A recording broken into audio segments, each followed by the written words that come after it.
First, okay, so everybody, my name is Pav. Thank you very much for choosing to be here. Before I start a little bit more about what I do, huge shout out to Adam, to Rory and Anne for doing All Is Future. I think it's a great cause, and also to our sponsor, Rocksober. Let's give it up for a round of applause to everybody. I mean, everybody's muted, I get it, but let's get it there. So a little bit about me. My name is Pav. I run a small community called Men with Purpose. I think it's also important to say what my purpose is as a man is to elevate human consciousness through inspiring content and conscious experiences. And one way I'm living my purpose is by engaging it in men's work, which I have a very tremendous passion for. I know we're a little bit pressed for time. I didn't prepare any slides right now. So I'll try to go through very quickly what men's work is, why is it important, what are the problems that we're looking to solve with that, and towards the end, give some practical steps and tips on how to form your own men's circle, men's groups if you want.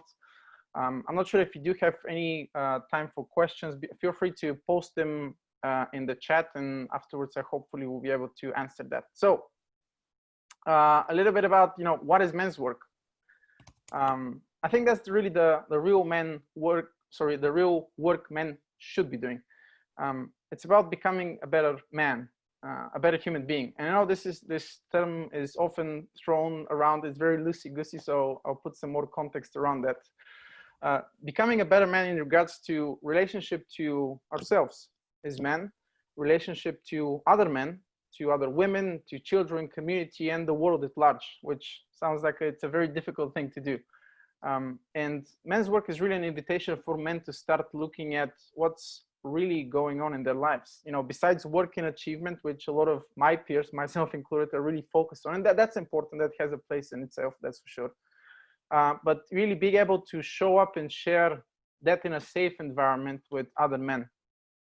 And that's really hard, like really being able to show up and be vulnerable and really be able to open up is something quite difficult, which normally most men shy away from. And that's for a reason.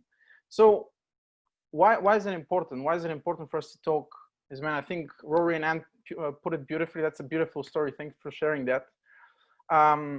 I'll give a couple of reasons that I've seen, and I'll try to do it in a sequential event, not to bore you too much with details, but what I've seen right now is that men have lost their purpose, call it calling, raison d'être, if you want, oftentimes referred to as a purpose void. The Japanese call it ikigai, your reason for being. Now, funnily enough, this problem was actually created out of a solution, which was, gaining easy access to the means of survival. I'll take you on a very, very short history lesson to illustrate my point. Since the Industrial Revolution back in the 18th, 19th century, the access to means of survival, grew exponentially. And naturally, countries were shifting away their focus from ensuring survival and increasing individual freedoms. And, with new freedoms came new problems, right? So an example of that was, women gaining the freedom to work out of home, the era of multi-option women, which, they have the option now to raise money, build a career, or raise kids, or do a combination of both. I should preface this by saying I'm using this to illustrate a point, not to compare men or women, debate what's better, and certainly not suggest that men should act as victims, because that's not the point. In fact, like 60% of my audience are actually women. So you may ask, okay, what does purpose have to do with, men's work, purpose void, Well, each sex at the time was assigned a role designated to ensure survival of the offspring. Females risk life in childbirth and raising children, and men risk life in war and raising money. And that's kind of became each sex's sense of purpose, right? There's kind of a balance around that. Now, a boy's sense of purpose, being a warrior and a sole breadwinner, were diminished as a result because there's so much more options right now. And that created huge problems, right? Divorces are skyrocketing right now, which I think probably most people on this call are aware of. And creates that deprivation for children. Then you have fatherless homes and single moms, problem for both boys and girls, boys being raised by women with good intentions, but most of the time they end up turning into nice guys with no boundaries and, lack of purpose. Domestic violence, because of, trauma left by maybe the father that not being there, and boys unconsciously looking to fill that with something. And, you know, in every culture, there was an initiation when a boy comes of age, you know, elderly men looking after the boy and initiating him into manhood. And that's been kind of lost right now. There's no rites of passage today, or if they are, they're examples usually of distorted or perverted activities, which, you know, don't have the same intended outcome. And, you know, the lack of healthy masculine role models, you know, boys without fathers are more likely to end up in jail or, you know, suffer mental illness. And there's plenty of examples of this happening in nature, you know, with animals, even with Africa. Can't remember where I read this, but there was this poachers are killing all the male elephants for their tusks. So young elephants, you know, they start acting like crazy, that they're not in the presence of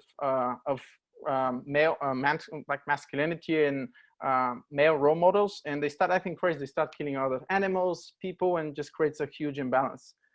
And, you know, rape and anger issues, you know, fathers aren't there to teach their boys how to be men, how to instill discipline, how to behave with other women, you know, how to treat a woman. And as a result, all of these, you know, investments, like I said, during the Industrial Revolution, even today, everything is so readily available to us now that boys and men turn to the path of least resistance, you know, addictions and abusive relationships, drugs, alcohol, porn, video games, extensive workaholism. And I've been a part for pretty much all of those, which leads into depression, stress, and anxiety disorders, right? Men aren't equipped with the tools to be able to handle that, to really be able to open up, because there's a stigma about talking about mental health, especially for men. Right now, it's not seems as somehow masculine to do that. So what ends up happening is we end up like taking time bombs, and we wait and we wait and we wait until we can't take it anymore, and then all of a sudden everything bursts out of it because of a seemingly small thing that happened, right? Most men suffer in silence, unfortunately. And all of that leads into suicide in men, which again, everything is skyrocketing right now. So what ends up happening is you have a generation of men who are actually boys living in men's bodies, pretending to be men, which is not healthy. So a little bit about, you know, what's the solution to all of this? Well, I believe it's men's work and brotherhood. This is the medicine. And for those of you that don't know anything about the men's circle or men's groups, just give a few quick steps on how to create one, because like I said, we're a little bit pressed for time. You know, it's a space for men to express energy that sometimes doesn't find a way in normal society, or it's deemed is inappropriate. So it's a space for exploration in a safer environment bound by confidentiality with other men. Normally, a size of a men's circle is around between a minimum of 3 and a maximum of 8. That's the kind of the ideal size. You could do it every week or every 2 weeks rather, depending on your availability. That's what we found works the best. And preferably do it in a physical environment where you are actually with other men who are able to support you, and you kind of feel the, you know, the presence of other men. Right now, obviously, it's a little bit difficult because of this pandemic, but I recommend every 2 or 3 months to actually meet in person and do something together to really bond this kind of brotherhood, sense of camaraderie, and really relationship. And normally how we start is usually by doing some kind of breath work. I was planning to do a little bit of breath work, but I think we're running out of time, so we won't be able to do it today. But I think there's other workshops that do that. You know, everybody's, you know, it's important to do that because everybody has a busy life, busy work, busy mind, and seldomly do we get the chance to take a deep breath and just be present. We do a round of check-in to see what a short introduction, what everybody else is doing, how are they feeling right now, and then normally we have a theme, which you have, you know, certain themes whereby someone will start reading a short passage, whether it's a theme or topic about anger, shame, guilt, something that, or fathers, if you will, and then opens up people to start talking about it. Round of applause to everybody. Vulnerability is a muscle. The more you use it, the more you practice it, the easier it becomes.